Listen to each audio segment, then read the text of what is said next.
Hello বন্ধুরা, সবাই কেমন আছো? তো আজকে যেটা আমি শেয়ার করছি সেটা খুবই সুস্বাদু একটা রেসিপি, খুব কম তেল মশলায়। আমি শুরু করার আগে সবার কাছে রিকোয়েস্ট যে যদি ভালো লাগে রেসিপিটা অবশ্যই চ্যানেলটাকে সাপোর্ট করো, লাইক আর সাবস্ক্রাইব করে। একটা প্রেশার কুকারে নিয়ে নিচ্ছি যাতে ঝটপট হয়ে যায় রান্নাটা। 1 চা চামচের মতো সরষের তেল, যে কোনো রান্নার তেলই ব্যবহার করা যাবে এখানে, আমি সরষের তেল ব্যবহার করেছি। এই তেলটা গরম হয়ে গেলে আমি দিয়ে দেব এর মধ্যে হচ্ছে ফোড়নে দিয়েছি কালো জিরে আর শুকনা লঙ্কা, তেজপাতা। ফোড়ন থেকে সুন্দর গন্ধ ওঠার সঙ্গে সঙ্গে দিয়ে দেব পেঁয়াজ কুচি, রসুন কুচি। এটাতে ক্যামেরাটা অফ ছিল, সেটা আমি খেয়াল করিনি, সেই কারণে ভিডিওটা ওঠেনি।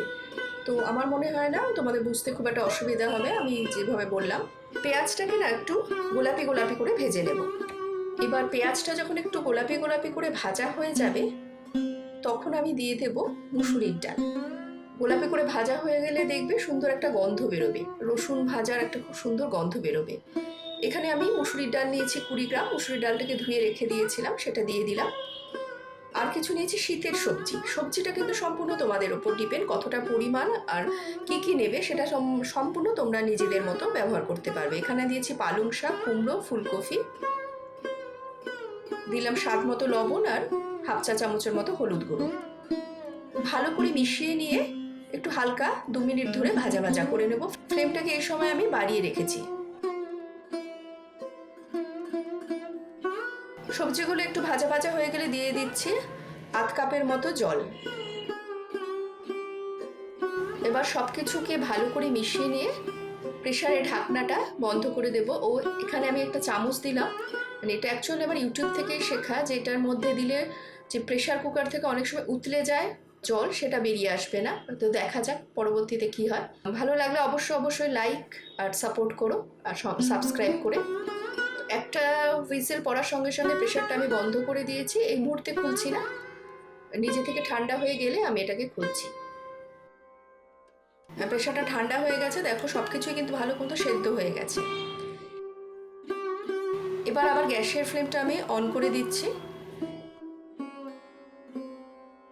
গ্যাসের ফ্লেমটা অন করে প্রথমে আমি চামচটাকে বের করে দিলাম। সত্যি কিন্তু উতলে গেল না, উতলে গিয়ে প্রেশার থেকে বেরিয়ে আসলো না জলটা। এখানে আমি ইনস্ট্যান্ট ওটস ব্যবহার করেছি 30 গ্রাম। তোমরা পছন্দের মতো যে কোনো ওটস ব্যবহার করতে পারো, রোল ওটসও ব্যবহার করতে পারো। এবার ভালো করে মিশিয়ে নিয়ে দিয়ে দিয়েছি কিন্তু আদা বাটা 1/2 চা চামচের মতো।